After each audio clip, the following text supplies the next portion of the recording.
আসসালামু আলাইকুম রহমতুল্লাহ।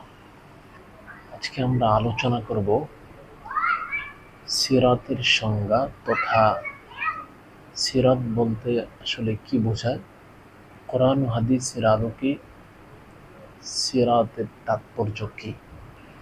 আবিধানিক অর্থে সিরাত বলা হয় পথ চলা, অনুসরণ করা বা জীবন পদ্ধতি। ইবনে মনজুর রহিমাহুল্লাহ তার জগৎ বিখ্যাত অভিধান গ্রন্থ লিসানুল আরবে লিখেছেন, সিরা আত-তরিকা ফিল হায়া হাসানাতুন কানাত আও সাইয়্যিআ। অর্থাৎ সিরাত হচ্ছে জীবন পদ্ধতি, সেটা ভালো হোক বা মন্দ।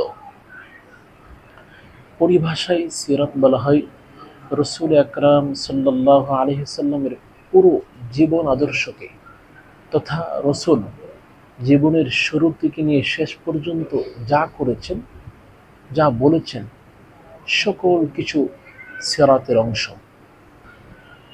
কোরআন ও হাদিসের আলোকে সিরাতের তাৎপর্য।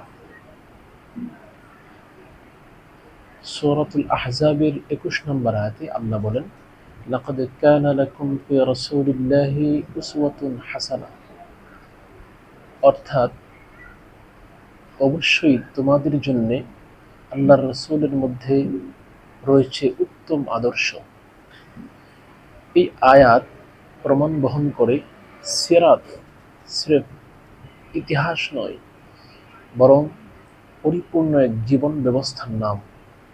অন্যদিকে মুসনাদে আহমদ হাদিসের কিতাব, এই কিতাবের বর্ণনায় এসেছে, বুইসতু লিউতাম্মিমা মাকারিমাল আখলাক।